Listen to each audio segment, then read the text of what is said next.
Mesdames et messieurs, bonsoir. Bienvenue. Je m'appelle Sonia Dumont et je serai votre animatrice ce soir. D'entrée de jeu, je tiens à préciser que je ne suis pas une employée de la ville, mais une facilitatrice externe engagée par l'arrondissement. D'ailleurs, je m'engage ce soir à faciliter la rencontre dans un esprit d'ouverture et d'écoute. Alors, merci d'avoir répondu à l'invitation pour cette séance d'information qui porte sur les travaux d'aménagement du corridor de mobilité durable Henri Bourassa entre l'avenue Marcelin Wilson-Guy et la rue La Jeunesse. Donc, quelques consignes avant d'aller plus loin. J'aimerais vous présenter les principes de base pour le bon déroulement de cette séance d'information virtuelle. Alors, sachez que nous ne pouvons ni vous entendre ni vous voir en ce moment. De facto, les caméras et les micros sont éteints, sauf pour moi, l'animatrice, et les intervenants. La fonction clavardage est également désactivée, mais au moment de la période de questions, nous vous invitons à poser vos questions en utilisant l'outil questions-réponses que vous trouvez au bas de votre écran, le petit onglet, ou encore Q&A selon la configuration de la lampe de votre appareil. Je vous inviterai aussi, si vous le souhaitez, à poser votre question en utilisant l'outil main levée, la petite main au bas de votre écran. La séance de ce soir est enregistrée et elle sera disponible prochainement sur le site montréal.ca. Les présentations seront effectuées en français. Si une question est posée en anglais, elle sera lue dans cette langue, mais répondue en français. Je traduirai au besoin la question ou la réponse. The presentations will be in French. If a question is being asked in English, we will answer it in French, and I will translate the answer if necessary. Maintenant, je vous présente le programme de la soirée. Nous aurons tout d'abord un mot de bienvenue de Mme Sophie Mauserol, qui est conseillère de la Ville de Montréal et responsable du transport et de la mobilité. Son intervention sera suivie par celle de Mme Émilie Tullier, qui est membre du comité exécutif et mairesse de l'arrondissement Antique-Cartierville, et suivie de l'intervention de M. Eric Allen Caldwell, qui est conseiller de la ville de Montréal et président du conseil d'administration de la STM. La présentation de ce soir portera sur, donc, la première partie, ce sera l'ensemble du projet de corridor de mobilité durable sur Henri Bourassa. Ensuite, le concept du projet ainsi que les nouveaux aménagements qui seront réalisés en 2024 seront abordés. Vous seront également présentés la nature des travaux prévus en 2024, l'échéancier de ces travaux ainsi que les mesures d'atténuation prévues, entre autres pour la circulation et le stationnement. Donc, la présentation devrait se terminer avec les outils de communication qui seront déployés pour vous informer sur l'avancement des travaux. Après cette présentation, ou ces présentations, devrais-je dire, nous terminerons avec une période de questions qui devrait durer environ 40 minutes, avec l'intention que la séance se termine vers 20h30. Alors, prenez le temps de nous installer. Nous serons ensemble une bonne partie de la soirée. Alors, je cède immédiatement la parole pour débuter la soirée en invitant Mme Sophie Mauserol, qui est conseillère de la Ville de Montréal et responsable du transport et de la mobilité. Merci beaucoup, Sonia. Bonjour à tous et à toutes à la maison. Merci beaucoup d'être avec nous en si grand nombre. Je me permets aussi de saluer mes collègues élus qui sont avec nous ce soir. Écoutez, on est extrêmement fiers là, de lancer de manière imminente les travaux du corridor de mobilité durable sur Henri Bourassa, là, qui comporte en fait un SRB léger et un REV, un réseau express vélo. Vous savez, c'est un tournant qui est décisif là, pour la mobilité dans un secteur qui en a historiquement bien besoin. D'une part, parce que c'est un axe est-ouest névralgique qui traverse là, vraiment plusieurs quartiers et qui dessert déjà 50 000 usagers du transport en commun par jour, ce qui en fait un des axes là, les plus achalandés en termes de transport en commun à Montréal. Il faut savoir que c'est malheureusement aussi un axe qui est dangereux, qui est inhospitalier pour plusieurs usagers du réseau, évidemment les usagers les plus vulnérables. Donc, on a répertorié là, dans les dernières années, malheureusement, de nombreuses collisions sur l'axe. Donc, on est extrêmement content de venir repartager l'espace public de manière à donner la place à tout le monde, que ce soit les automobilistes, les usagers du transport en commun qui sont bien nombreux et qui méritent là, une desserte fiable, performante, les cyclistes et évidemment les piétons, parce que lorsqu'on réaménage l'espace public, lorsqu'on repartage l'espace public, on le fait toujours là, au bénéfice des piétons. Ça nous permet de venir sécuriser différentes intersections, s'assurer que tout le monde est confortable. Donc, on est très, très, très confiant là, que ce projet-là va avoir un impact positif à la fois pour les gens du quartier, pour les commerçants qui sont sur l'axe et évidemment pour les gens qui y circulent. Donc, je ne prendrai pas plus de votre temps. Merci beaucoup d'être avec nous. On aura l'occasion ce soir de vous présenter un petit peu le projet, de vous le rappeler, mais aussi là, de vous parler des prochaines étapes parce que le chantier arrive sous peu. Donc, pour vous parler de comment ça va atterrir, là, puis vous donner toutes les informations nécessaires pour la suite des choses. Donc, merci d'être avec nous ce soir.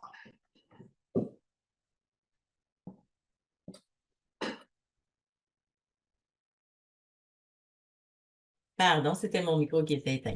Donc, je vous remercie beaucoup, Madame Moserol. Donc, j'inviterai maintenant Madame Émilie Thuillier, qui est la mairesse de l'arrondissement d'Antique-Cartierville et bien évidemment membre du comité exécutif de la Ville de Montréal. Donc, je vous cède la parole. Merci beaucoup. Bonsoir tout le monde. Je tiens à saluer également mes collègues, là, Sophie Moserol, Eric Allen Caldwell, ainsi que ma collègue Nathalie Goulet, qui est la conseillère du district d'Antique, qui est en ligne avec vous ce soir. Moi, je souhaitais prendre un petit 2 minutes là, pour rappeler l'importance du projet dans notre quartier, de revenir un peu dans le temps, parce que ça fait longtemps qu'on y pense à Henri Bourassa. Et en 2016, il y a eu un document très important de l'arrondissement qui était le programme particulier d'urbanisme Henri Bourassa Ouest.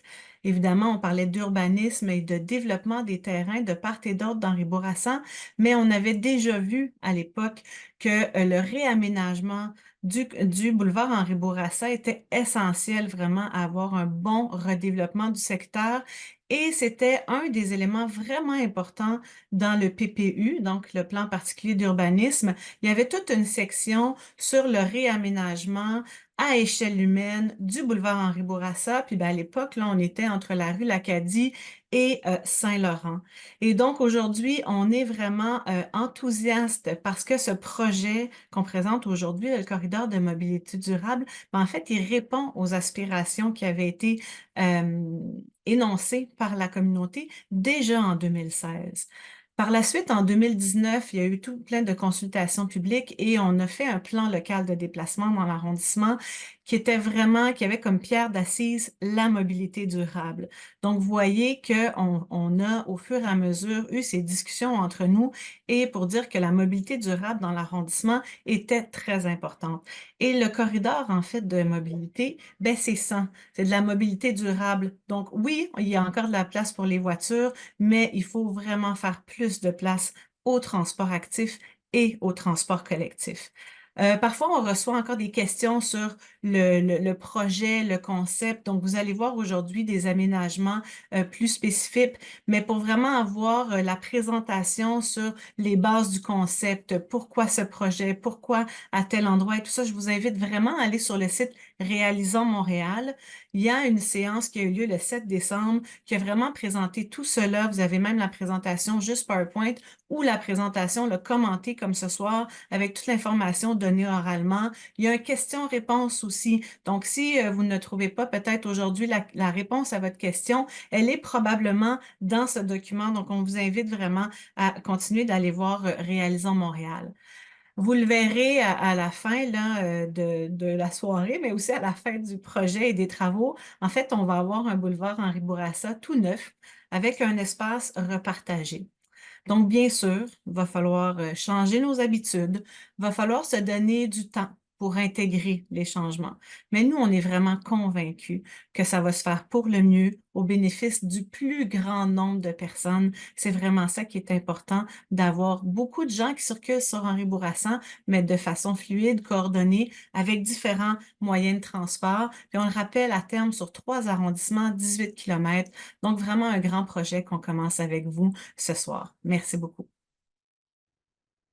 Je vous remercie infiniment, Madame Thuillier. Donc, pour compléter les mots d'introduction, j'inviterai maintenant Monsieur Eric Allen Caldwell, qui est conseiller de la Ville de Montréal et président du conseil d'administration de la STM. Donc, à vous la parole.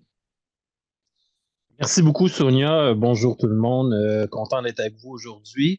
Mes collègues ont déjà parlé du projet, de son utilité, de sa pertinence. un mot quand même là, pour dire là, qu'avec 800, au-delà du nombre de déplacements, c'est 800 autobus par jour qui passent dans l'axe. Et un projet comme celui-là, pour les usagers du transport en commun, ça fait vraiment la différence. Ça fait en sorte qu'on ait un service plus fiable, plus ponctuel, qu'on arrive à mieux prévoir ses temps de déplacement et qu'on gagne dans le temps de déplacement. Donc, pourquoi est-ce qu'on fait ça? En gros, parce que ça fait la différence pour ceux qui prennent déjà le transport collectif et ça va nous permettre, je l'espère, de vous convaincre de l'adopter avec plus de performance dans l'axe, dans un secteur qui en avait beaucoup besoin. C'est un des plus gros axes de mobilité en transport collectif à Montréal et on est très fiers de le faire progresser ce soir. En fait, on est très fiers de le faire progresser au cours des prochaines années, d'avoir la présentation ce soir pour vous en parler. Merci beaucoup. Eh bien, merci beaucoup. Merci, M. Caldwell. Merci, Mesdames Moserol et Thuillier. Donc, on va entrer maintenant dans la partie présentation de la soirée.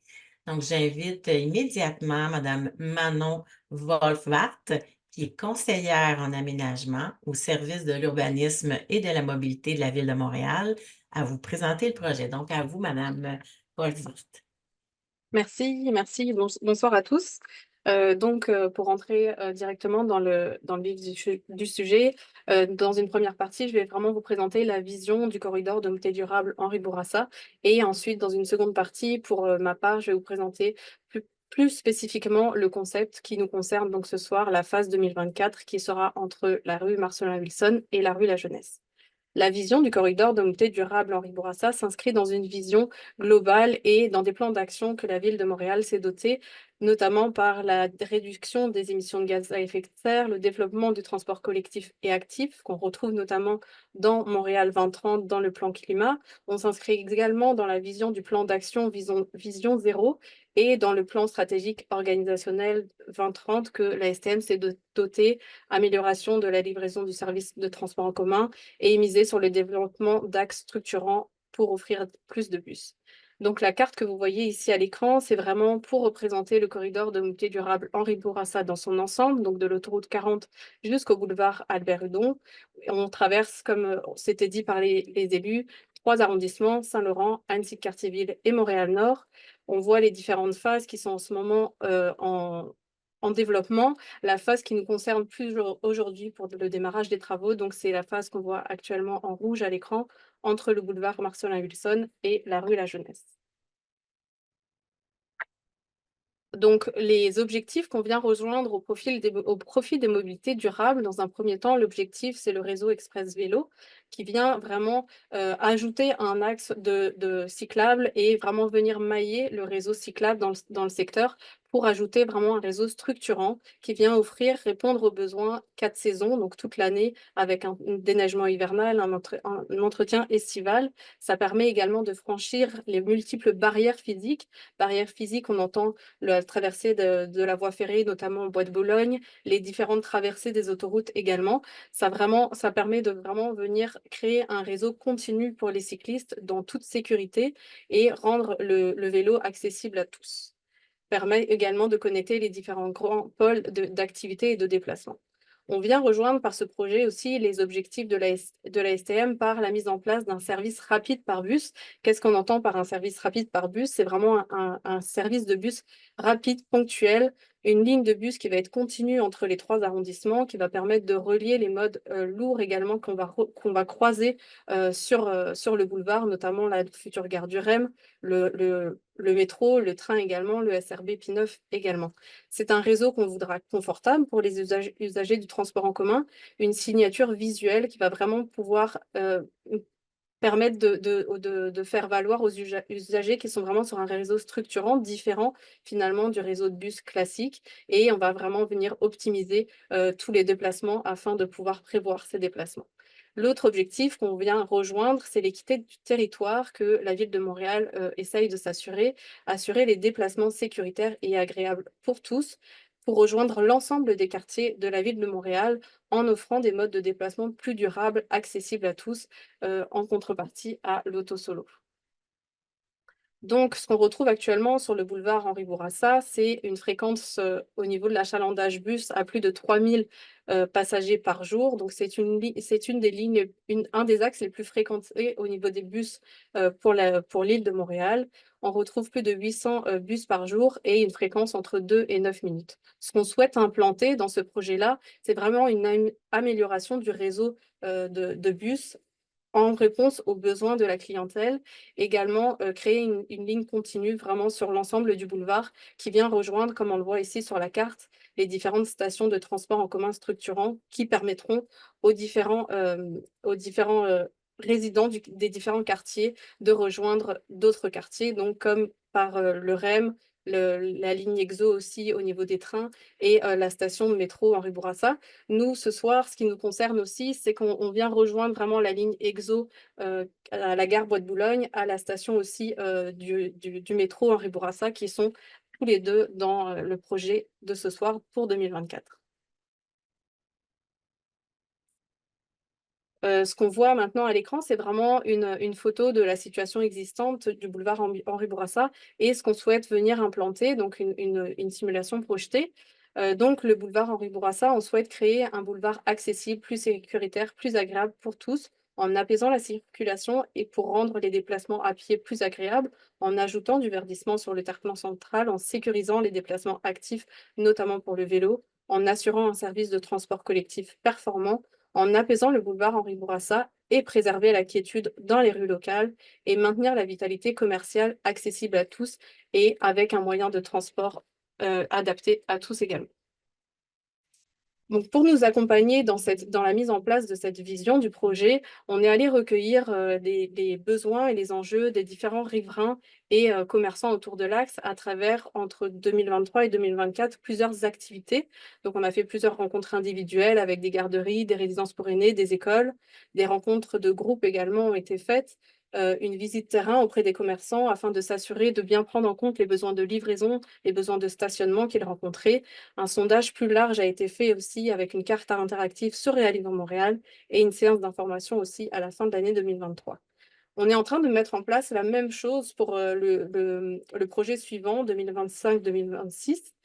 Donc, c'est possible que si vous résidez plus proche, plus à l'est de la rue La Jeunesse, vous soyez bientôt interpellé à répondre au questionnaire en ligne et à la carte interactive. Donc maintenant, je vais plus vous parler des nouveaux aménagements et des concepts prévus pour 2024. Ce qu'on voit ici à l'écran, c'est vraiment une photo, un plan aérien, donc une vue d'en haut de ce qu'on souhaite implanter sur le boulevard Henri Bourassa. Donc on retrouve ici une piste cyclable unidirectionnelle de part et d'autre. On voit en rouge la voie pour le transport en commun, donc la voie en rouge, avec l'aménagement de quais universellement accessibles à toutes les stations au niveau des bus.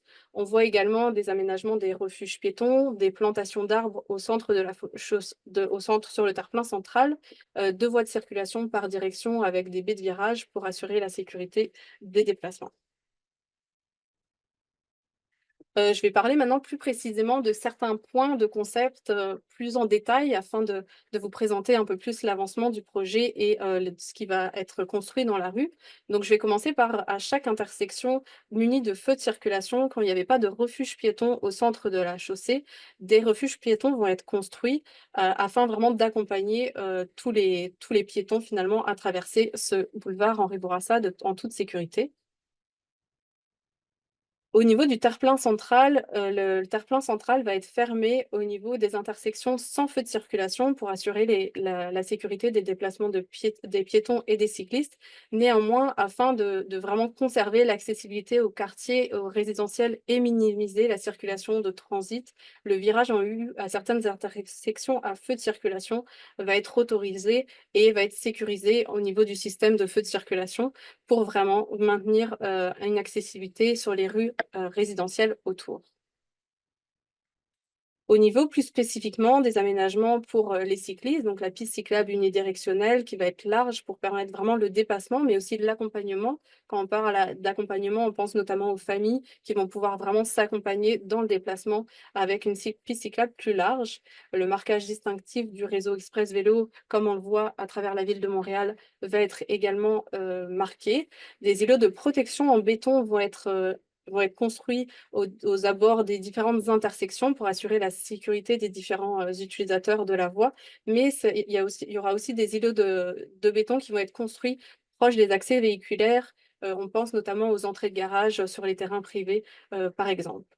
Entre ces îlots de béton-là, on va mettre une zone tampon marquage au sol bollard entre la piste cyclable et la voie réservée pour les autobus.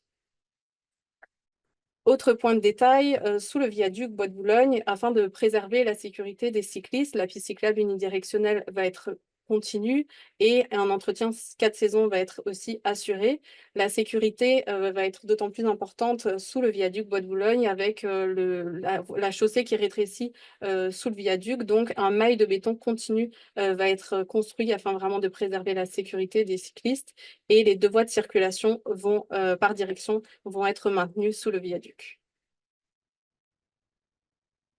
Au niveau plus des aménagements pour le transport en commun, donc au niveau des feux de circulation, des mesures prioritaires pour bus vont être installées afin de s'assurer de la continuité du transport collectif. Les voies exclusives pour le bus vont être installées avec un marquage rouge afin vraiment de signaler l'importance de l'axe au niveau du transport en commun et l'achalandage important au niveau des bus pour assurer l'efficacité du transport en commun. Et la zone tampon entre les autobus et les vélos va être marquée aussi par des îlots de béton et également du marquage au sol et des bollards. Afin de sécuriser aussi les croisements entre la piste cyclable et l'embarquement-débarquement des usagers des autobus, donc des quais universellement accessibles vont être construits avec l'ajout de plaques podotactiles pour vraiment assurer ce croisement-là entre les différents usagers de la voie. La piste cyclable va être surélevée avec la réduction aussi de la largeur de la piste cyclable et du marquage au sol pour les traverses va être mis en jaune afin vraiment de marquer l'attention sur justement l'interaction entre les différents usagers de la voie. Merci. Merci Manon. Donc, bonjour à tous. Olivier Vaudrin-Charette, moi je suis au Grand Projet. Je vais vous parler des travaux qu'on va réaliser en 2024. Donc, premièrement, le début des travaux est prévu pour juin 2024. La durée des travaux, environ 6 mois. Pour optimiser les travaux, on a divisé le tronçon là, qui nous concerne entre Marcelin Wilson et la rue de la Jeunesse en 3 segments. Donc, premier segment, Marcelin Wilson à Tanguay, le deuxième, Tanguay à Saint-Laurent et le troisième de Saint-Laurent-la-Jeunesse. Enfin, les tronçons 1 et 3 vont pouvoir être réalisés en même temps. Puis sur chacun des tronçons, mais les travaux vont se faire dans les 2 directions en même temps ou en alternance. Là, ça dépend de la nature des travaux. Donc, je vais vous présenter plus en détail les travaux, puis avec un petit rappel de pourquoi on les fait. Donc, la première étape, c'est les grandes étapes. C'est sûr que ça peut varier, là, mais c'est les grandes lignes de la construction. Donc, la première étape, ça serait d'installer les plusieurs et les raccordements. Pourquoi on fait ça? C'est que en insérant une piste cyclable dans la chaussée, on vient créer un obstacle au drainage existant. Donc, il faut modifier le drainage de la chaussée. Donc, c'est pourquoi qu'on déplace certains puiseurs. C'est sûr que c'est minimisé, mais c'est inévitable, ça prend des ajustements au drainage. Donc, sur la photo, là, on voit les 2 premières photos en haut, c'est des nouveaux raccordements de plusieurs qu'on voit. La deuxième étape serait la construction de bases de feux de circulation. Parce que on doit déplacer les feux de circulation pour les rapprocher vers la voie de circulation, qui maintenant, à cause de la piste cyclable, va être un peu plus loin. Donc, c'est pourquoi qu'on vient déplacer les feux de circulation. Et pour ça, ça prend des nouvelles bases. Donc, ça serait la deuxième étape. C'est la photo 3. Étape 3, ça, c'est la réalisation des quais pour les autobus, les débarcadères, les îlots de protection en béton aux intersections. Donc, ça a été bien expliqué. Quatrième étape, c'est la construction des dalles d'arrêt d'autobus. on a moins parlé là, dans la section précédente, mais on en profite avec ce... Oups, ça a changé. On en profite avec ce projet-là pour venir installer des dalles de béton aux arrêts d'autobus parce que les efforts sont tels quand il y a une accélération d'autobus ou un arrêt d'autobus que bien souvent on remarque que ça déforme la chaussée. Donc, on vient mettre la chaussée en béton à ces endroits-là, stratégiquement. Donc, c'est la photo 3 là, en bas à gauche. On voit, c'est pas une dalle d'arrêt d'autobus, là. Ça, c'est un seuil surélevé, mais c'est principalement le même genre de travaux qui va être fait. Ensuite, l'étape 5, ce serait les travaux au centre de la rue pour les fosses de plantation et les refuges pour piétons. Les fosses de plantation, évidemment, c'est pour venir verdir plus le boulevard Henri Bourassa. Donc, on a prévu, on a ajouté ça au projet, là. C'est une fosse continue, une plantation de, de, de plusieurs centaines d'arbres. Étape 6, modification au feu de circulation. Évidemment, il y a du nouveau mobilier là, qui va être nécessaire pour régir les mouvements de cyclistes et de voies réservées d'autobus. Donc, les feux de circulation sont à modifier. Finalement, réfection de la chaussée. La chaussée était un point tel qui était opportun de faire un resurfaçage, planage resurfaçage de la chaussée. Donc, c'est un peu le genre de travaux qu'on voit sur les photos, là. Ça va se faire en dernier. Et ce qui est de l'asphaltage, la couche finale, ça c'est planifié de nuit, là, donc pour minimiser l'impact. Ensuite vient le marquage, signalisation et mise en opération des feux. La mise en opération, c'est qu'une fois que le mobilier est installé, on vient reprogrammer et mettre en opération la nouvelle programmation des feux. Et finalement, on va procéder à plantation et travaux mineurs. Travaux mineurs, c'est de l'installation de mobilier. Tout est prévu pour être, à l'exception des plantations et travaux mineurs, d'être réalisé cette année. Euh, Par contre, on va réaliser des travaux jusqu'à tard cet automne. Donc, c'est pas impossible que certains travaux là, soient reportés au printemps. Euh, on peut penser à la fin de l'asphaltage puis au marquage, par exemple, en fonction de la température. Donc, au chapitre des bonnes nouvelles, aucune fermeture d'eau ou d'interruption de service est prévue dans le cadre du projet. C'est le maintien des accès piétonnés va être assuré en tout temps. Puis, pendant la majeure partie du projet, on va maintenir 2 voies de circulation par direction. Donc, j'en profite, je vais passer la parole à ma collègue Josée Mayette, qui va vous parler plus des entraves lors des travaux. Merci, Olivier. Bonjour à tous. Donc, moi, je vais vous parler vraiment plus des entraves et des mesures de mitigation qui vont être mises en place pendant les travaux cette année sur le boulevard Henri Bourassa. Donc, comme Olivier l'a déjà dit, je vous rappelle que les travaux vont se réaliser, ils vont être divisés en 3 tronçons. Le boulevard Henri Bourassa, la section qui est en travaux est quand même très grande. Donc, on ne peut pas venir se mobiliser l'entrepreneur et se mettre à travailler sur tout le tronçon en même temps. Ce serait trop, les impacts seraient trop importants. On divise le tronçon, tout le projet est divisé en trois tronçons. Marcellin-Wilson à Tanguay, Tanguay-Saint-Laurent et de Saint-Laurent à La Jeunesse. Et on travaille de façon générale sur 1 ou 2 tronçons à la fois. Les images que je vais vous présenter dans les prochaines diapositives, en fait, ce sont des entraves types qu'on va réaliser pour les travaux qui ont le plus d'impact sur la circulation. Ce ne sont pas des entraves exactes, ni vous ne pouvez pas vraiment les situer exactement sur le tronçon de rue. C'est vraiment c'est vraiment pour rapporter l'image de ce qui peut se retrouver, que ce soit entre Marcellin-Wilson-Tanguay ou entre Tanguay-Saint-Laurent, Saint-Laurent-La Jeunesse. Donc, pour commencer, on a les travaux de puisards, d'installation de nouveaux puisards et de raccordement de ces puisards-là à la conduite sanitaire.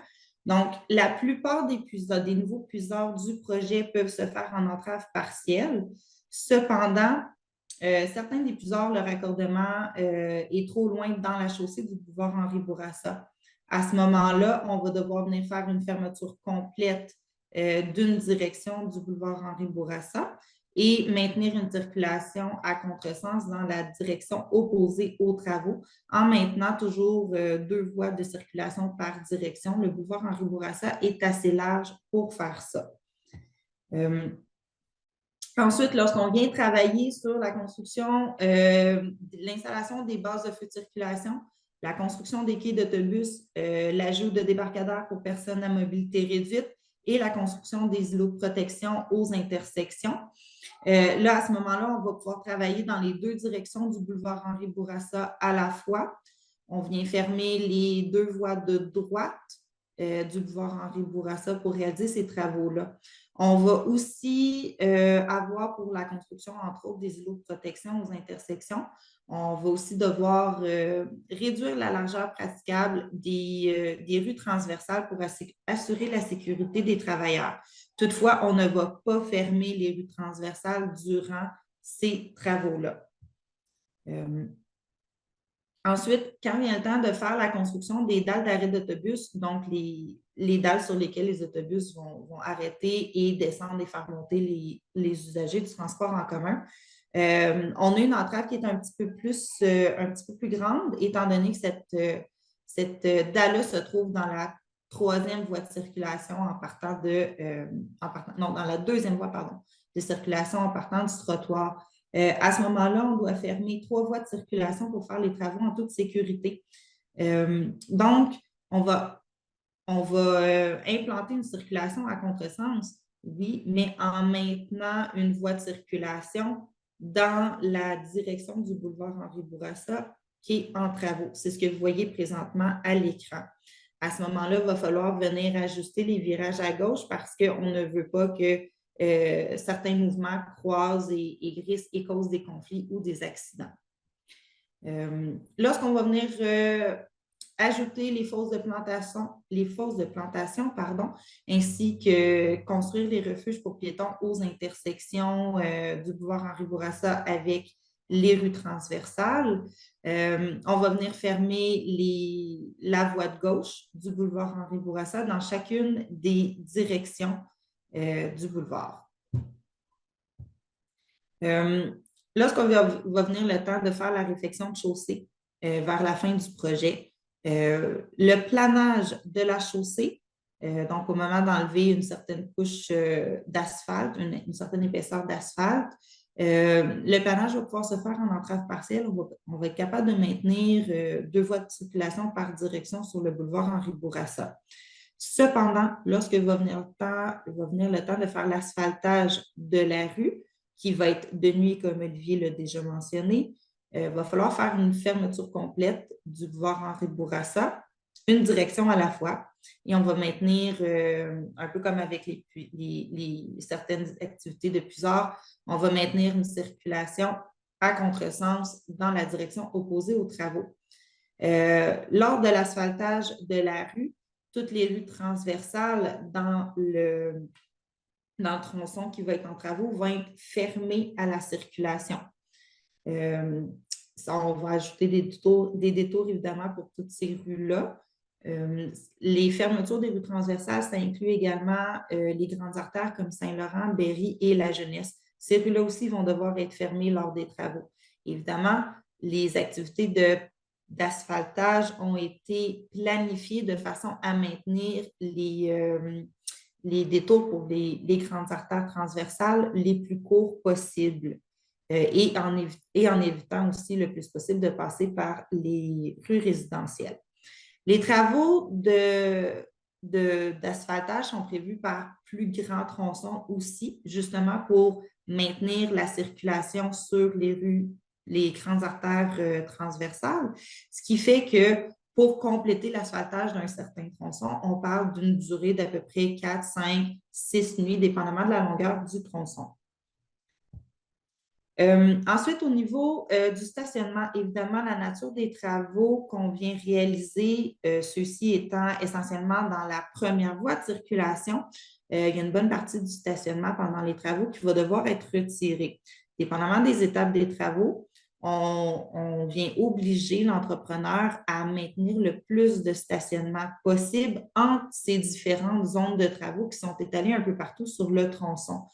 Dans la plupart des cas, on va être capable, dans la plupart des types d'activités qui vont être réalisées au chantier, on va être capable de maintenir du stationnement entre les zones de chantier. Sur les rues transversales, on vient maintenir le stationnement presque en totalité, malgré le fait qu'on vient avoir certaines restrictions de largeur.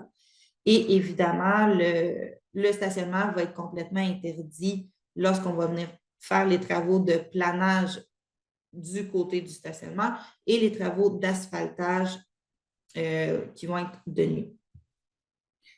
L'horaire de travail de l'entrepreneur respecte la réglementation sur le bruit de l'arrondissement. Donc, les travaux sont permis de 7 h à 19 h.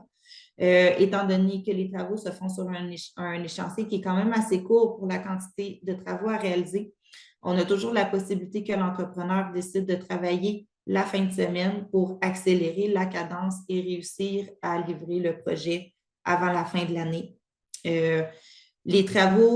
Certains travaux sont prévus de nuit également, comme l'asphaltage, j'en ai déjà parlé.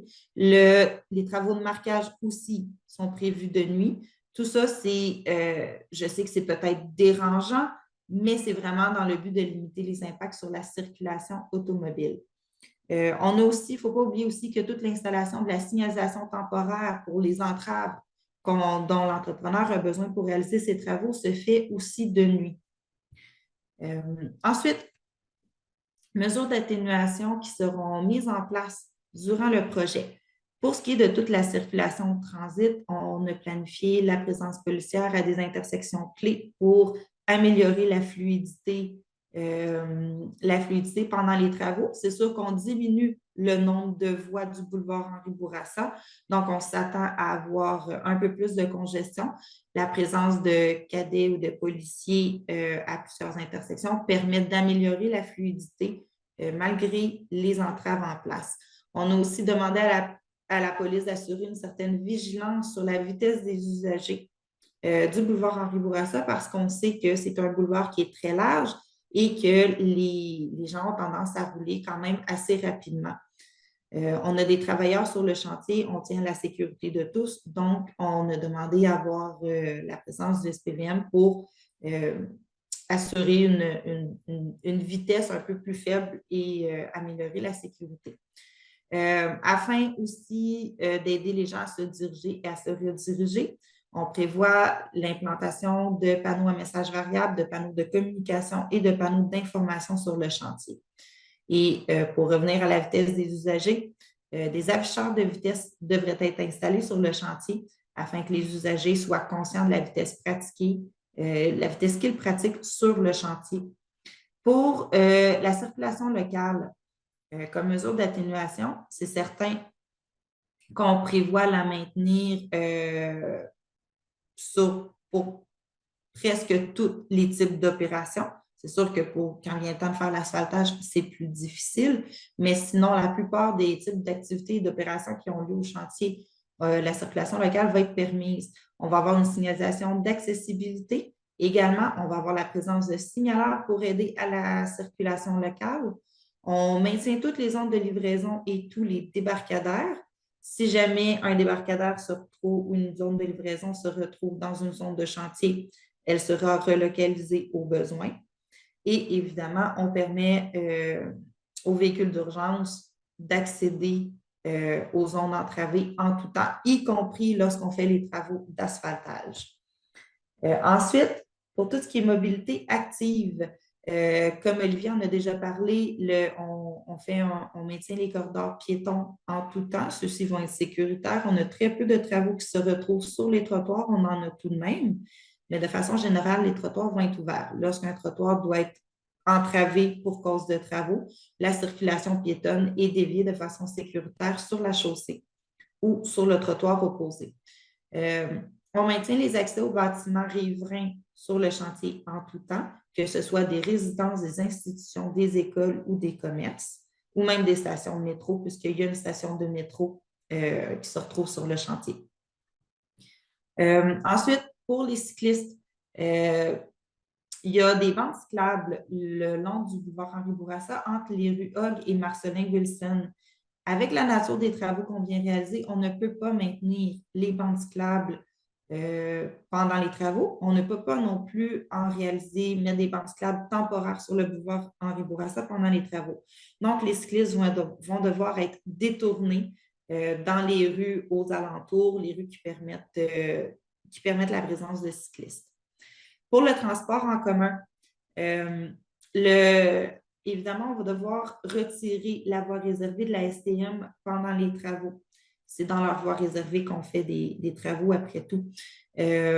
Pour ce qui est des arrêts d'autobus, on vise à maintenir un arrêt d'autobus sur 2 pour assurer quand même une certaine servitude de la STM malgré les travaux. Et pour ce qui est de l'entretien du chantier, la propreté, on demande à l'entrepreneur de nettoyer les abords du chantier, nettoyer les trottoirs, la chaussée régulièrement et on maintient avec l'arrondissement le service des collectes d'ordures et de matières recyclables.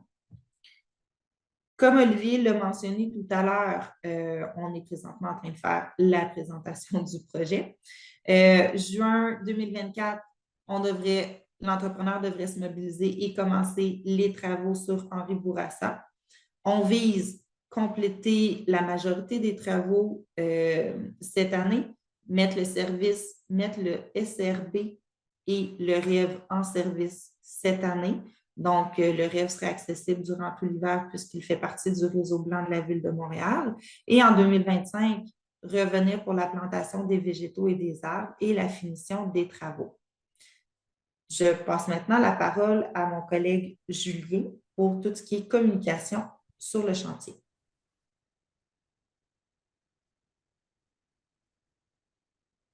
Oui, bonsoir tout le monde. Moi, je vais vous parler de mon côté brièvement des outils de communication pour suivre le projet. Excusez-moi. Si vous habitez dans le secteur, vous avez sûrement déjà reçu une lettre qui présentait le projet justement puis qui vous invitait à la séance d'information de ce soir. Une dizaine de jours environ avant le début des travaux, vous recevrez aussi un avis de travaux à votre porte qui vous expliquera plus en détail le déroulement du chantier et les impacts. À chaque changement important pour vous, puis à chaque évolution du chantier, vous recevrez aussi un nouvel avis à votre porte pour vous informer. Si vous aimeriez recevoir les avis par courriel, je vous invite à inscrire vos coordonnées dans le sondage d'appréciation qui vous sera envoyé par courriel après la séance. Sachez aussi que les personnes à mobilité réduite ou qui prévoient un déménagement ou une livraison, par exemple, doivent communiquer à InfoTravaux au 514-872-3777 afin de nous informer puis nous aider à trouver des solutions pour les accommoder. Vous trouverez aussi toute l'information sur montréal.ca dans l'article Le boulevard Henri Bourassa, un corridor de mobilité durable. La page web sera mise à jour régulièrement, puis tous les avis de travaux seront déposés. Vous pourrez donc les consulter à chaque fois.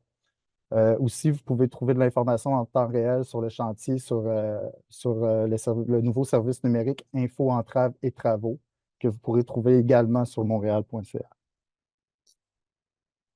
Aussi, des communications de proximité sont prévues durant le chantier. Un agent de liaison donc sera là pour assurer le suivi auprès des institutions et des commerces. Les institutions et les commerces donc vont être contactés par l'agent de liaison avant le début des travaux et en cas de changement important aussi sur leur activité.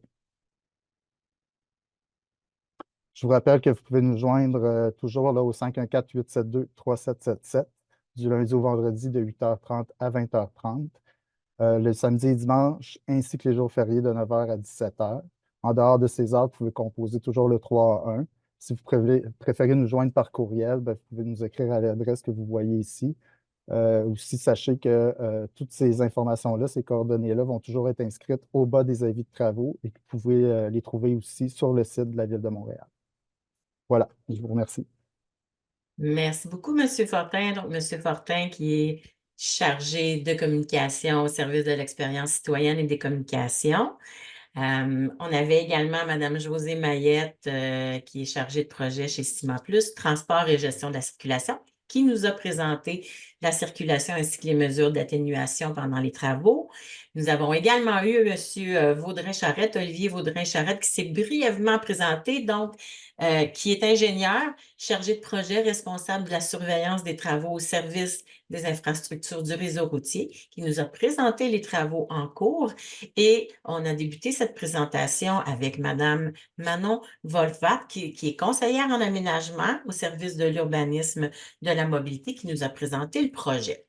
Donc, ils vont rester avec nous pour la période de questions qu'on entame immédiatement. Donc, durant cette période de questions, l'équipe du projet va tenter de répondre à vos questions sur les travaux d'aménagement du corridor de mobilité. Donc, avant de commencer, je vais nous rappeler certaines règles pour le bon déroulement de cette partie de la rencontre.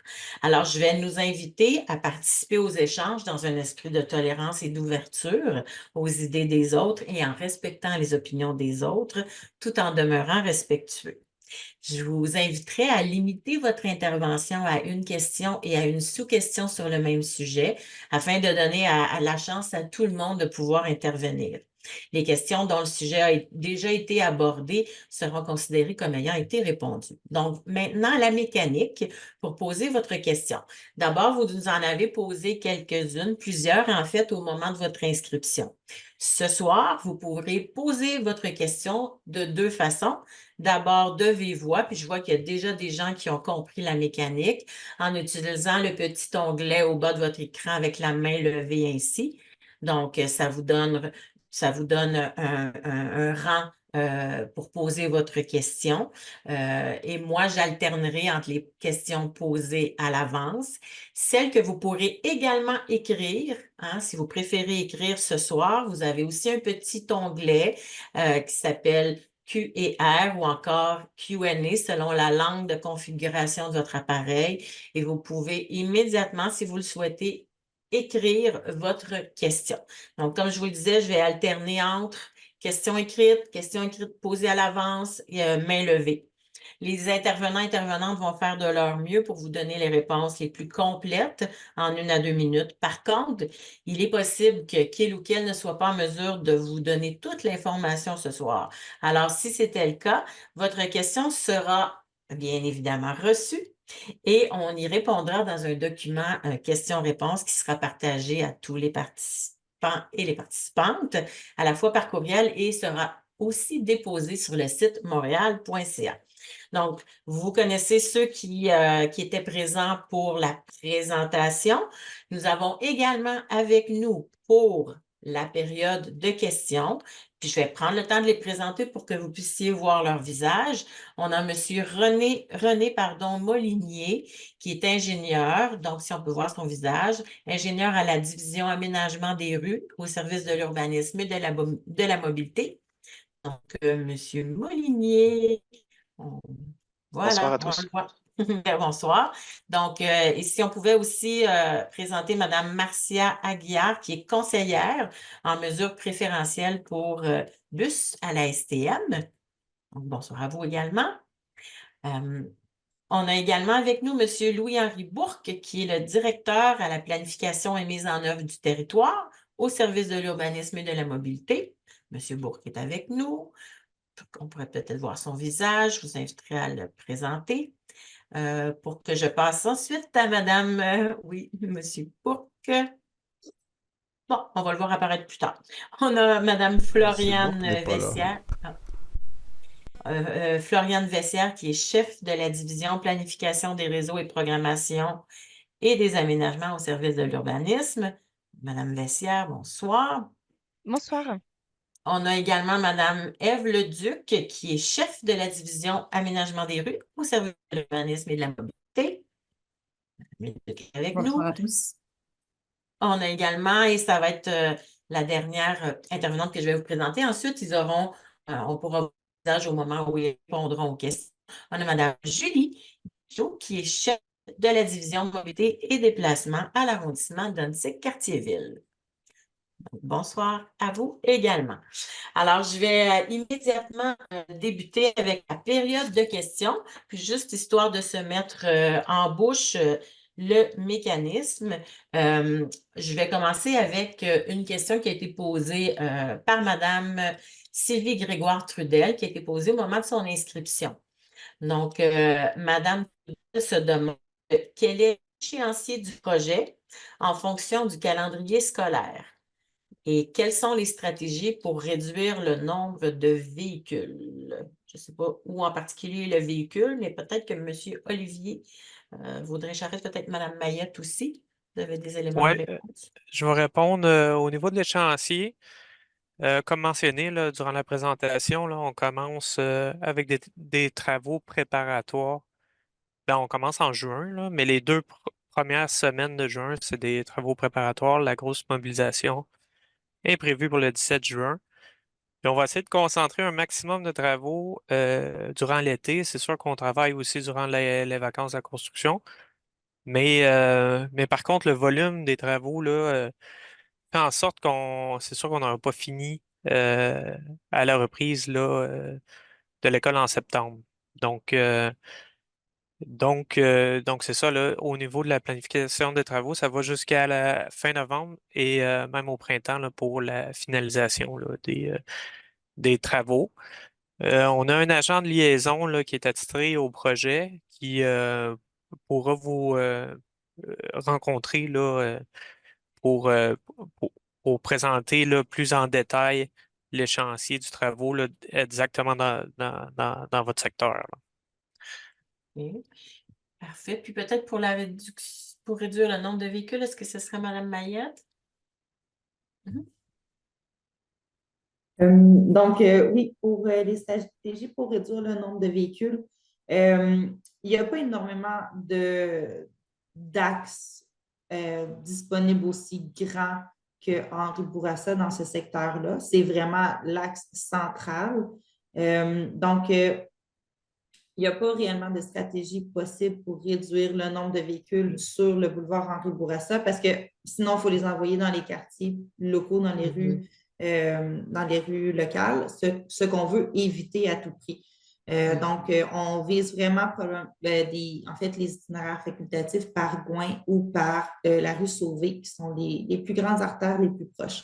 La rue Fleury, c'est quand même une belle rue aussi, mais c'est peut-être un petit peu moins approprié pour avoir une circulation de transit aussi importante que ce qu'on a sur le boulevard Henri Bourassa. OK. Ben, merci beaucoup. Puis, savez-vous quoi? Je vais vous garder avec moi, Mme Mayette, parce qu'il y avait aussi une question posée par Mme Trottier sur la circulation de nouveau. Donc, Mme Trottier, au moment de son inscription, elle se demandait aux heures de pointe, la circulation sur Gouin, Henri Bourassa et Fleury est déjà surchargée. Donc, quel sera l'impact des travaux sur la circulation? Là, j'imagine qu'était la suite. C'est sûr que les travaux vont avoir un impact sur la circulation, oui. On réduit le nombre de voies, on passe de 3 voies à 2 voies de circulation aux heures de pointe. Donc, oui, on s'attend à créer un peu de congestion. Et comme je vous ai déjà dit, je n'ai pas beaucoup d'endroits où rediriger les véhicules de façon sécuritaire. Donc, ça va être vraiment peut-être plus vers la rue Sauvé. Parfait. Ben, merci beaucoup. J'espère que ça a répondu à la question de la dame. Je vais aller avec une main levée. Là, je sais que M. Fetco, vous avez levé la main depuis le tout début de la présentation. Donc, je vais vous donner la parole, puis je vais vous inviter à poser votre question. Vous aviez la main levée, M. Fetco. Donc, je vous invite à ouvrir votre micro. C'est dans le bas de l'écran.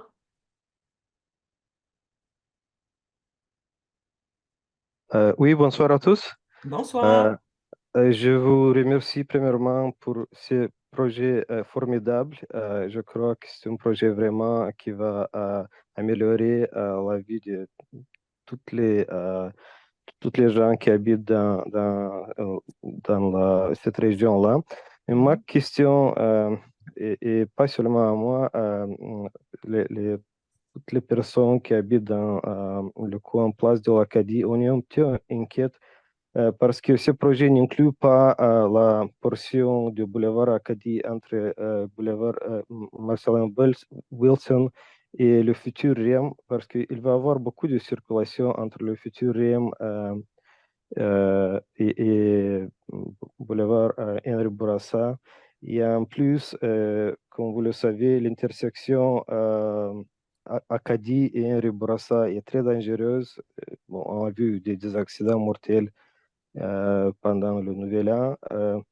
Et on voudrait savoir si la ville va prévoir des projets d'amélioration de même façon que pour le tronçon qu'on parle maintenant, parce que ce tronçon entre le futur REM et Marcelin Wilson, c'est aussi très achalandé et aussi très dangereux. Et en plus, comme vous le savez, il y en a beaucoup de bâtiments, il y en a beaucoup des enfants et intersection à Henri Bourassa et, et, et Avenue Acadie est très dangereux. Merci beaucoup. Merci. Donc, est-ce que c'est Monsieur Vaudrey ou Madame Volvat, peut-être? Oui. Non, ouais. Oui, merci pour la question. Effectivement, le corridor de mobilité durable Henri Bourassa, il commence de l'autoroute 40 jusqu'au boulevard Albert-Houdon dans Montréal-Nord. Donc oui, la suite de l'axe est prévue et elle est déjà en réflexion dans nos équipes. D'ailleurs, il y a déjà un autre projet qui est en cours au niveau des concertations publiques. La partie plus à l'ouest est également en réflexion de notre côté pour avoir la meilleure réponse à offrir par rapport à l'amélioration de la mobilité, et la sécurisation également fait partie et une partie principale de nos inquiétudes. Donc oui, un projet s'en vient, mais on n'a pas plus de détails pour l'instant. Merci. Okay. Merci beaucoup, Madame Volvat. Je pense que ça répond à Monsieur Fetco. Merci beaucoup. Oui, merci beaucoup. OK. Je vais aller avec la deuxième main levée, puis ensuite, je vais retourner aux questions écrites ce soir parce que vous en avez beaucoup. Donc, la prochaine main levée, j'ai Monsieur Léo Bardou. Je sais que vous avez votre main levée depuis le début de la présentation, donc je vous invite aussi à ouvrir votre micro. Posez votre question, Monsieur Bardou.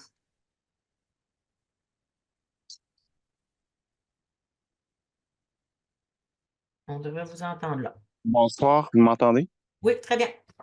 Oui, donc ma question est principalement aux simulations c'est pour savoir s'il y a des simulations de quantité de trafic qui a été faite sur Henri Bourassa et plus spécifiquement sur la fonction tournée à gauche. Donc, les résidents, tous les résidents qui circulent en voiture ont besoin de tourner à gauche à un moment donné.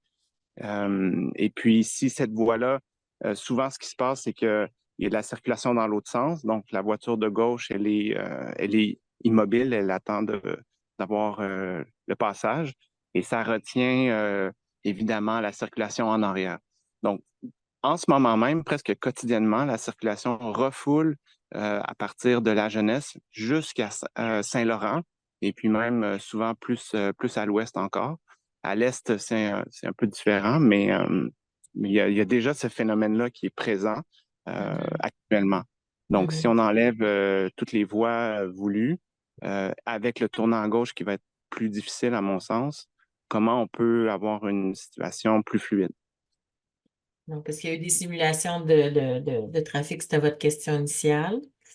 Avec la mise en contexte que vous nous avez fait. Est-ce que c'est Mme Mayette qui aura des éléments de réponse? Non, c'est peut-être moi M. qui Vaudrey? vais la prendre. Oui, parfait. Donc, au niveau des analyses de circulation, en effet, je peux vous confirmer qu'il y a eu des analyses qui ont été réalisées, donc surtout pour identifier tous les nœuds dans le réseau et afin d'optimiser en fait le fonctionnement des feux de circulation de manière à être vraiment le plus efficace possible pour tous les modes. Et puis, tout le travail d'optimisation est fait vraiment afin de limiter les impacts sur la fluidité notamment, et puis de facto limiter les impacts sur le réseau local également. Ça, c'était la première partie de la question, il me semble. Je pense qu'il y avait Oui. une deuxième Au niveau partie. le virage à gauche, là. Virage à gauche. Parce Ouais. que le virage à gauche est prévu à certaines intersections à feu de circulation. Il y a vraiment une voie de circulation qui est dédiée au virage à gauche avec un phasage spécifique qui permet vraiment de sécuriser les mouvements. Donc, c'est vraiment à certaines intersections où le virage à gauche va être permis. Sinon, les intersections sans feu, par exemple, effectivement, le terre-plein central va être fermé, donc le virage à gauche ne sera pas possible. Mais par contre, en contrepartie, il y a le virage en U, le U-turn, qui va être aussi autorisé à certaines intersections pour faciliter l'accessibilité quand même vers le réseau local.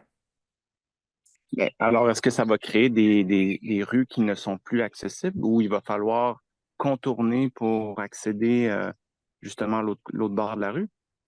Ce qui va se passer, c'est qu'effectivement, l'accessibilité va être légèrement restreinte, forcément, parce qu'on vient limiter certains mouvements vers le réseau local, mais on s'assure de rediriger les véhicules de manière à utiliser le plus possible le réseau artériel pour aller ensuite rejoindre le réseau local. Mais l'accessibilité au réseau local va être quand même maintenue. C'est juste qu'on vient quand même protéger le secteur local pour éviter les bypass sur les rues locales, même si l'accessibilité reste maintenue. Merci beaucoup. Merci beaucoup, M. Bardou, pour vos questions. Je vais aller justement avec une question qui a été écrite ce soir. On parlait de circulation puis de feu de circulation. Il y a M. Andrew Demers qui se demande s'il y aura des feux de circulation sécuritaires pour les cyclistes. Donc, c'est peut-être une question pour M. Molinier. Oui, bonsoir, merci pour votre question. Donc, effectivement, là, à l'ensemble des intersections qui sont munies de feux de circulation, les mouvements de virage seront séparés des mouvements cyclistes et piétons. Donc, les véhicules ne seront pas autorisés à tourner en croisant la piste cyclable ou le passage piéton, et ça sur l'ensemble du tronçon d'intervention, donc entre Marcellin-Wilson et La Jeunesse. Merci. J'ai deux personnes qui ont posé la même question ce soir, M. Chartrand et M. Lachapelle, pour connaître le coût du projet. Donc, ça, c'est sûrement une question pour pour Olivier, je crois. M. Vaudrin-Charette, peut-être? Oui, OK. Je pense que je vais répondre par écrit parce que je n'ai pas le chiffre exact. OK. Mais j'ai l'envergure, là. Ça pourra faire 24 partie millions. du question-réponse, c'est ce que je comprends. Oui. D'accord.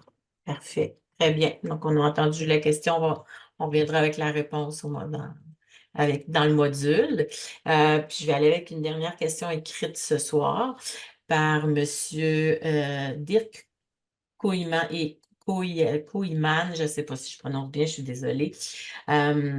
Les stations du Ruisseau et Bois-Franc entrent en fonction en 2025.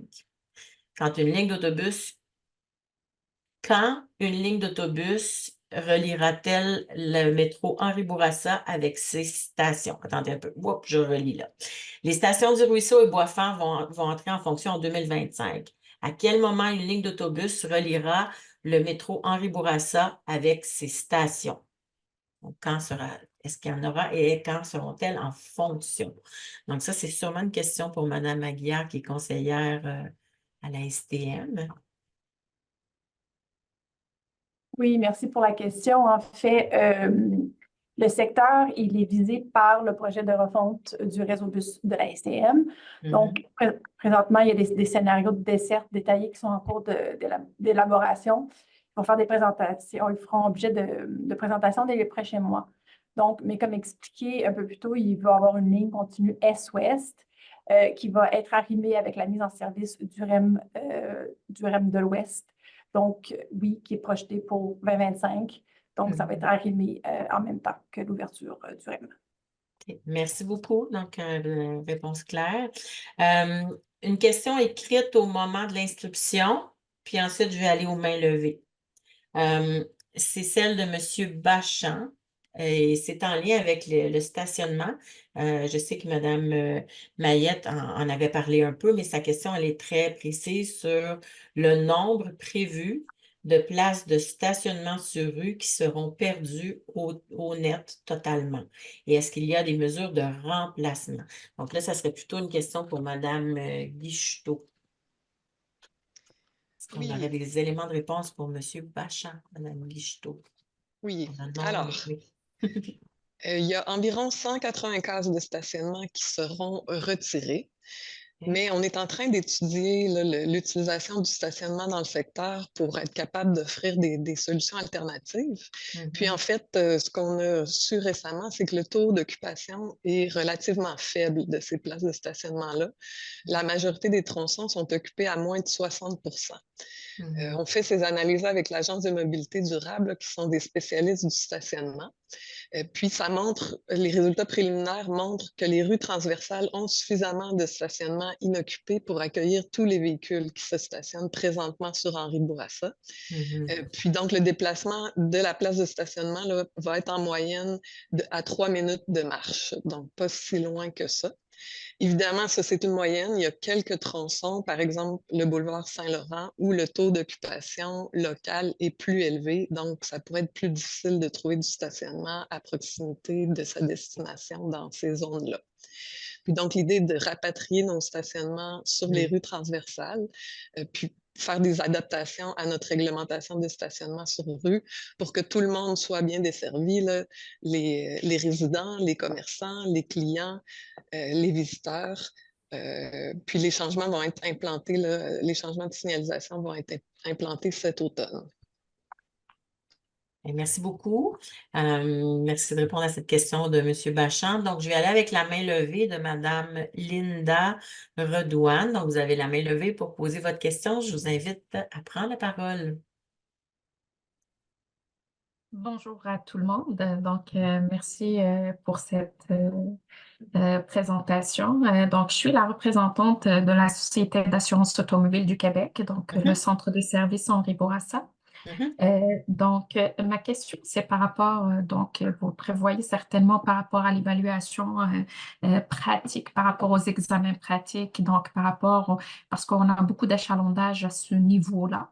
Donc, on veut savoir c'est quoi l'impact de ces travaux-là sur nos examens pratiques et sur aussi l'achalandage, parce qu'on a aussi des piétons, donc le stationnement aussi de l'autobus. Donc, les gens s'arrêtent et ils descendent pour venir vers le centre. Et aussi, on a aussi des apprenants. Donc, c'est des personnes qui n'ont pas assez d'expérience. Tout ça, là, on veut savoir c'est quoi l'impact et c'est quoi les solutions que vous apportez pour ça, pour minimiser le risque déjà par rapport aux piétons et aussi aux évaluateurs, à nos évaluateurs. Donc, est-ce qu'il y auront, vous prévoyez des solutions pour ça? Peut-être des feux, je ne sais pas, de circulation, je ne sais pas. Mais merci pour la question. Et si vous me permettez, parce qu'il y a plusieurs personnes également qui ont posé des questions en lien avec le sujet que vous abordez en ce moment, je vais me permettre d'aller les poser aussi pour qu'on puisse avoir une réponse combinée, si vous me le permettez. D'accord? Oui, certainement. Oui. D'accord, parce qu'on a aussi au moment de l'inscription, on a une dame qui aussi se demandait quelle est l'échéance des travaux en lien justement avec le centre de service de la SAAC. Et il y a une autre dame aussi, Mme Zamor, qui se demandait, elle aussi, est-ce que les travaux vont empêcher l'accès, hein, un peu dans la même veine que vous posiez, est-ce que ça va empêcher l'accès au centre de service de la SAAC? Et il y a aussi une autre dame, Mme Chibi Chiabou, je crois que c'est une de vos collègues, qui elle aussi... C'est mon gestionnaire. Oui, donc voilà. Monsieur, oui. D'accord. Donc, elle aussi, elle se demandait, est-ce que, ben, tu sais, il y a beaucoup d'entrées et de sorties, exactement comme vous dites, de bus et de camions au bureau. Est-ce que ça a été pris en compte dans les plans? Donc, j'ai vraiment combiné vos préoccupations puis celles des gens qui les ont posées au moment de l'inscription qui viennent se rejoindre. Donc, je sais qu'il y a plusieurs intervenants qui ont des éléments de réponse. On a M. Molinier qui a des éléments de réponse. On a Mme Mayette et M. Vaudrin-Charette. Donc, je vous invite peut-être à donner globalement une réponse. Je peux commencer, là. Oui. Au niveau de l'échéancier, là, c'est sûr que, ben, comme mentionné, là, on commence en juin. Ça va avoir vraiment des travaux importants là, jusqu'à fin novembre. Ça, tu sais, on est sur tout le territoire de l'Axe. Euh, Plus particulièrement à la SAAQ, on va pouvoir vous communiquer là, un échéancier plus détaillé via notre agent de liaison, là. Notre agent de liaison attitré au projet est là pour faire le pont avec nos partenaires institutionnels. Donc, pour les détails de l'échéancier, on va communiquer avec vous. Ensuite, c'est sûr qu'il y a des perturbations, mais la grande partie des travaux, là, on va tout le temps maintenir les voies de circulation puis l'accès SAQ. Il y a des opérations un petit peu plus délicates, là, comme l'asphaltage ou quand la planeuse est devant l'entrée. Mais encore là, on parle des interruptions de service là, de courte durée. Euh, mais on va travailler avec vous pour que ça se passe le mieux possible. Donc, puis sur ça, je vais passer la balle à José Mayette, qui peut détailler un petit peu plus là, les mesures de médication dans ce secteur-là. Oui, donc effectivement, on a tenu compte de la présence et des activités que vous aviez à la SAC pour ce bâtiment-là. Les travaux, on oblige c'est surtout la construction des îlots de protection de pistes cyclables qui ont plus d'incidence sur l'accessibilité du bâtiment. Mais on demande quand même à l'entrepreneur de planifier ses travaux de façon à ce qu'il y ait toujours un accès. Donc, probablement, je vous dis probablement parce qu'encore là, on n'a pas encore reçu l'échéancier de l'entrepreneur, mais travailler un îlot à la fois au lieu de travailler les deux en même temps. Ce n'est pas impossible que pendant les travaux, vous ayez à plutôt que de pouvoir emprunter le boulevard Henri Bourassa directement vers la direction ouest, que vous ayez à prendre le tournebride et partir en direction est. Ça, ce n'est pas impossible. Ça va vraiment dépendre de quelle activité est en cours. Et encore là, comme le dit Olivier, ce genre de micro-gestion à la journée va se faire avec l'agent de liaison de l'équipe de réalisation. Ça va être vraiment votre porte d'entrée. Il va vous contacter. Cette personne-là va vous contacter elle-même, va venir à vous. Et ça va être votre porte d'entrée pour tout ce qui est information à communiquer à l'équipe de réalisation. Et c'est l'agent de liaison qui va prendre le temps de vous renvoyer l'information nécessaire du côté de l'équipe de réalisation. Donc, si je comprends bien, l'agent de liaison, il va prendre contact avec nous. Oui. Parfait. Oui. Merci.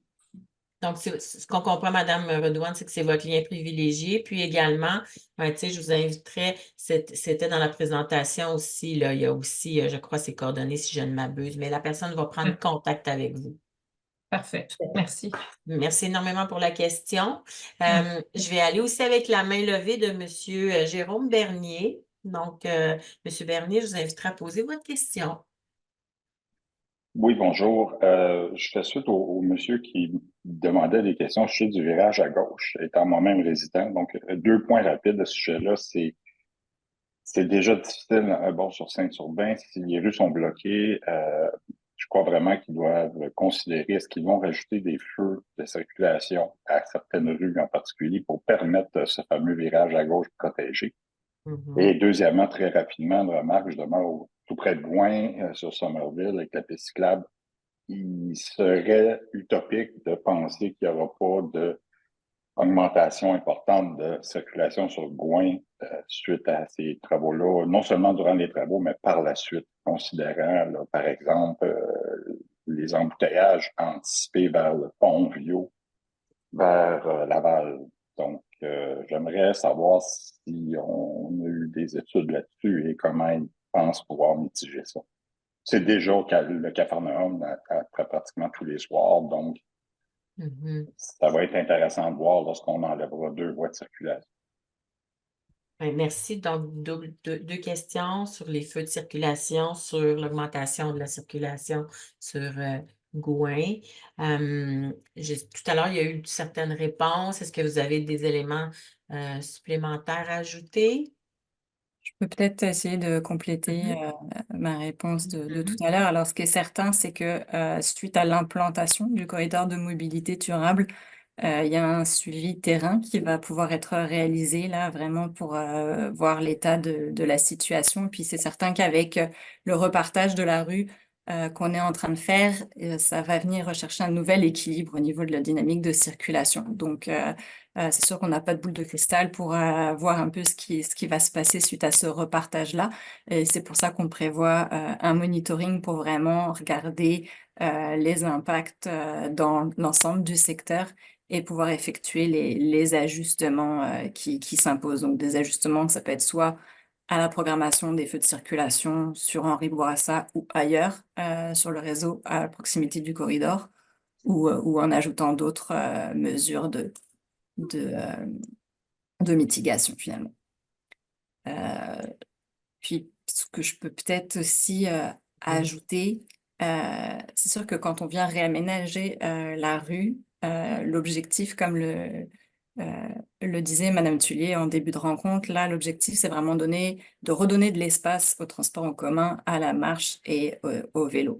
Et donc, on vient non seulement rééquilibrer les espaces entre les différents usagers, mais on cherche aussi à influencer directement les choix de déplacement des usagers. Puis c'est un peu cette stratégie d'influence là sur laquelle on mise pour essayer d'atteindre un peu nos objectifs de réduction de la dépendance à la voiture individuelle, encourager l'utilisation des modes de transport plus durables. Donc c'est sûr qu'il va y avoir un transfert. Puis c'est l'objectif aussi de ce repartage de la rue, puis de redonner plus de place à la mobilité active. Je m'excuse, je dois faire un suivi, si vous me permettez 15 secondes. J'ai entendu à votre présentation de décembre souvent les fameux mots changer les comportements, des beaux vœux pieux.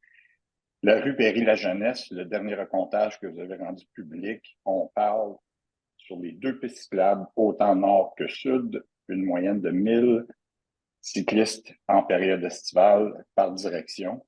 Je ne vois pas comment ça change les comportements assez pour espérer que la circulation automobile serait réduite.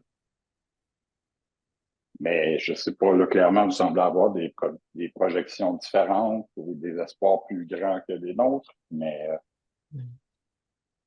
Et ma première question, c'était de savoir, avez-vous obtenu, c'est certain que vous avez le nombre de véhicules qui empruntent à Ribourassa pour aller vers Laval, c'est certain qu'il y a dû avoir un comptage de fait. Au risque de me répéter, effectivement, l'approche utilisée est vraiment une approche qui vise sur le délaissement de la voiture automobile pour utiliser les modes de transport plus durables. Et puis, c'est une approche qui est de plus en plus, en fait, qu'on essaye de développer à l'échelle de la ville de Montréal. Donc, effectivement, c'est pas sur un projet, mais c'est en multipliant les projets qu'on arrivera à atteindre en fait nos objectifs là. C'est tout ce que je peux ajouter par rapport à ça. Merci, M. Bernier. Je vais aller avec une question qui a été écrite ce soir par M. Luc Audebrand. Donc, une question à deux niveaux. Est-ce qu'il y aura des rigoles de drainage biologique et est-ce que vous planterez des arbres? Si oui, quelles espèces? Donc ça, je crois que c'est pour M. Vaudrin-Charette. Oui. On regarde tout le temps maintenant dans nos projets là, les opportunités d'ajouter des saillies drainantes. Puis dans le cadre d'Henri Bourassa, ça ne fait pas exception. Donc, il y a certaines mesures dans ce sens-là. Au niveau du verdissement, c'est vraiment une intervention dans le terre-plein. Je n'ai pas le chiffre exact, là, mais c'est 200, à peu près 200, un peu plus de 200 arbres là, qui vont être plantés. OK. Au niveau des essences d'arbres, mais c'est encore en préparation. Là. C'est pas, le choix n'est pas arrêté. Là, n'est pas OK. arrêté. Donc, À définir. Parfait. Question en lien aussi avec le terre-plein, donc posée ce soir par M. Chapdelaine. Donc, par rapport au terre-plein actuel, est-ce que le nouveau terre-plein sera plus large? Ça, c'est plutôt pour M. Molinier, je crois. Oui, merci pour votre question. Oui. Donc, en fait, dans le présent projet, on vient redistribuer les largeurs à l'intérieur des bordures existantes, donc à l'intérieur des bordures de trottoirs existants et de terre-plein existants. Donc, on ne va pas élargir le terre-plein par rapport à la situation actuelle. Toutefois, on s'est assuré que ce terre-plein-là qui est existant, il a une largeur de plus de 2 mètres. Donc, il permet l'implantation de zones de refuge pour piétons au centre de l'intersection là, pour que ce soit confortable pour les usagers avec poussette ou en chaise roulante. Puis aussi, on s'est assuré que cette largeur-là était suffisante pour pouvoir ajouter des arbres plantés dans le terre-plein. OK, parfait. Monsieur Molinier, je vous garde avec moi parce que c'est une autre question posée ce soir. Monsieur Richer, il adressait sa question à Mme Wolfart, mais je pense que c'est plus à vous. Est-ce que c'est possible de revenir sur les rues transversales sans lumière? Est-ce qu'elles seront ouvertes? Par exemple, pourrons-nous traverser le boulevard Henri Bourassa à ces rues? Oui, donc au niveau des intersections où il n'y a pas de feu de circulation, donc dans le projet, on ne vient pas ajouter des feux de circulation à des intersections, ça va être le même nombre d'intersections qui seront gérées par des feux de circulation. Ce qu'on cherche à faire au niveau de ces intersections-là où il n'y a pas de feu de circulation, c'est interdire le virage à gauche depuis Henri Bourassa, parce qu'on voit des risques de sécurité accrus avec ce mouvement de virage à gauche-là qui sera en conflit avec les véhicules, avec les autobus, les cyclistes et les piétons dans les deux directions. Donc, c'est pour cette raison-là que à ces intersections-là, on vient interdire le virage à gauche, puis c'est la même chose pour le tout droit. Donc, dans l'ensemble du projet, toutes les intersections où il n'y a pas de feu de circulation seront fermées, seront ouverts juste pour les services d'entretien et d'urgence, à 2 exceptions près. Donc, c'est le cas de l'intersection Waverly-Henri Bourassa et Meunier-Henri Bourassa, parce qu'on n'a pas ce genre de virage à gauche, ce genre de risque d'accident. Merci beaucoup. Je sais que le temps file, donc j'essaie d'en passer le maximum. J'ai une question écrite au moment de l'inscription, puis celle-là revient par plusieurs. C'est Madame Dubois qui se questionne sur la circulation des autobus. Donc, elle se demande comment allez-vous vous assurer de la circulation des autobus pendant cette période, j'imagine pendant la période des travaux, afin d'éviter trop de retard. Je crois que c'est une question pour Mme Aguillard de la STM. Oui, merci pour la question. En fait, comme pour tout autre chantier, comme aussi pour le service régulier, il va y avoir de la surveillance, du monitoring qui vont être faits par nos chefs d'opération du centre de transport dédié à ce secteur. Donc, pour regarder tout le long des travaux, s'il y a des ajustements à faire, soit pour en ajoutant des autobus ou pour les circuits visés. Excellent, merci beaucoup. Je vais aller aux mains levées. Donc, la prochaine main levée, c'est celle de Sherry Basrieva. Donc, je vous invite à ouvrir votre micro, poser votre question. Oui, on vous entend. Je vous invite à poser votre question. OK, je vais aller avec la personne suivante. Je reviendrai à vous, d'accord? Il n'y a pas de souci. Donc, la personne suivante, c'est Muriel Villeneuve, je crois, ou Villeneuve, je suis désolée. Donc, je vous invite à ouvrir votre micro, poser votre question. Oui, bonjour, je suis le conjoint de Muriel Villeneuve, Lorenzac. Bonsoir. J'ai 2 observations rapides. Une, c'est dans toutes les maquettes qu'on a vues ce soir, on voit très bien le marquage à terre, mais qu'est-ce qu'on va voir l'hiver? Les maquettes sont toutes en été, on voit très bien qu'est-ce qui est visible en hiver. Deuxièmement, si j'ai bien compris, les piétons qui attendent l'autobus, il va falloir qu'ils traversent le piste cyclable pour aller à l'autobus. Alors, il me semble qu'il y a le potentiel dangereux pour les bicycles qui descendent peut-être à toute vitesse sur Henri Bourassa. C'est quoi les moyens pour protéger les piétons qui traversent pour l'autobus? Merci. Merci beaucoup. Donc, deux questions. Finalement, ça va ressembler à quoi l'hiver? Hein? C'est un peu ça votre question. Est-ce qu'on a quelqu'un de l'équipe qui... Oui, ça serait M. Molinier, hein? Oui. Et merci pour votre question. Donc, effectivement, là, la visibilité du marquage, c'est un enjeu qu'on retrouve à travers la ville de Montréal.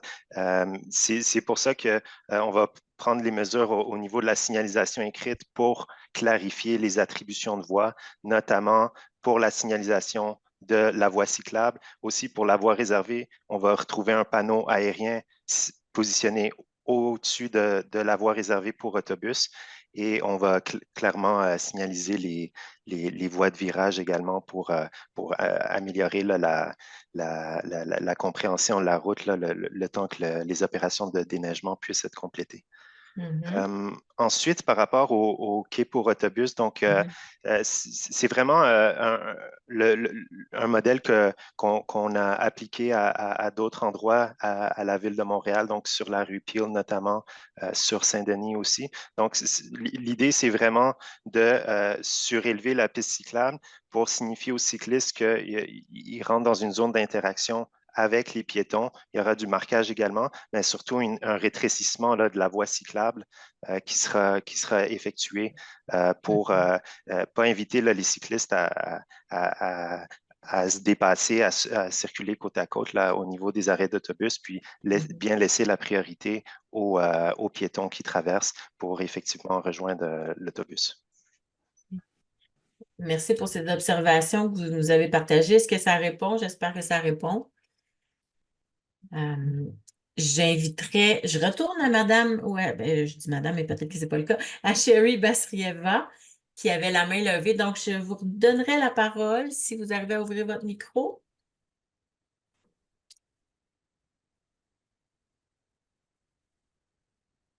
Est-ce que vous m'entendez? Ah, parfaitement. Question rapide. Pourquoi une piste cyclable sur Henri Bourassa quand il en a déjà une sur Priage et pas loin sur Gouin? Pourquoi? Et donc, pourquoi la piste cyclable? Ça serait Mme Wolf. Pour les autobus, je suis tout à fait d'accord, mais je ne comprends pas la décision d'avoir une piste cyclable sur Henri Bourassa. Parfait. Donc, je pense que Mme Wolfart va pouvoir vous donner des réponses. Oui, merci. En fait, l'objectif, c'est vraiment de venir mailler l'ensemble du réseau cyclable et d'offrir un réseau cyclable confortable, 4 saisons, qui traverse les barrières physiques, notamment les voies ferrées, les autoroutes, l'Acadie également, et connecter vraiment les 3 arrondissements, donc Saint-Laurent, Annecy-Cartierville, Montréal-Nord, avec un réseau continu sécuritaire en toute saison. Donc, c'est vraiment venir compléter le maillot et le réseau finalement cyclable qui existe déjà pour accessible à tout le monde afin de démocratiser aussi les mobilités actives. Merci beaucoup, Mme Basrieva. Donc, je vois que le temps file, il est déjà 20h30. Je vais clore, on ne pourra pas répondre à tout ce soir, comme je vous le disais. Pour ceux qui auraient la main levée, ce que je vous invite à faire, c'est poser votre question par écrit, hein, immédiatement. Comme ça, on va pouvoir en tenir compte et ça pourra être ajouté aux questions-réponses, aux documents qui vous seront envoyés. Donc, moi, je vais terminer avec une question qui a été posée au moment de l'inscription, mais qu'on retrouve aussi là, ce soir. Donc, on a M. Michel Chouteau qui était préoccupé à savoir comment les clients en voiture vont pouvoir accéder au magasin sur le boulevard Henri Bourassa. Donc, ça, c'est peut-être pour Mme Guichetot. Oui. Alors, comme je le mentionnais plus tôt, on va s'assurer que, en fait, ça va être par les rues transversales là, que le stationnement va être possible. Puis, on va s'assurer que la réglementation de stationnement sur rue, dans les rues transversales, soit adaptée pour répondre à tous les besoins là, des commerçants et de leurs clients, mais aussi des résidents. Puis, ça va être implanté, comme je le mentionnais, cet automne, là, les changements.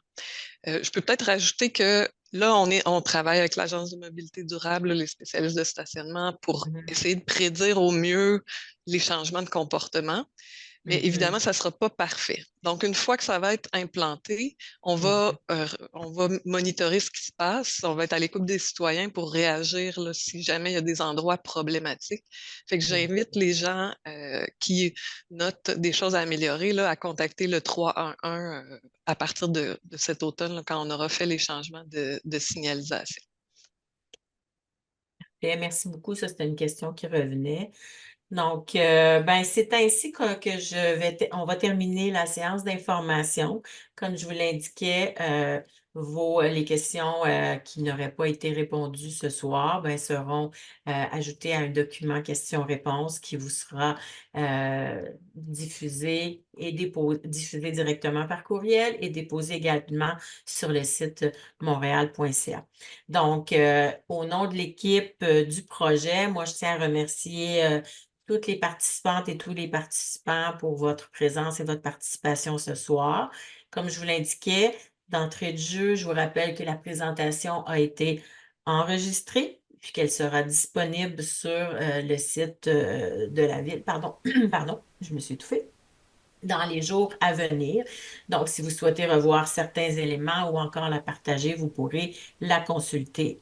Vous recevrez également un document, un questionnaire qui prendra environ 1 minute à compléter sur votre appréciation de la séance de ce soir. Et c'est dans un objectif d'amélioration continue. Moi, je sais que l'équipe prend le temps de lire tous vos commentaires. Je vous l'indiquais, vous recevrez le document dans les prochaines semaines qui rassemble les questions-réponses.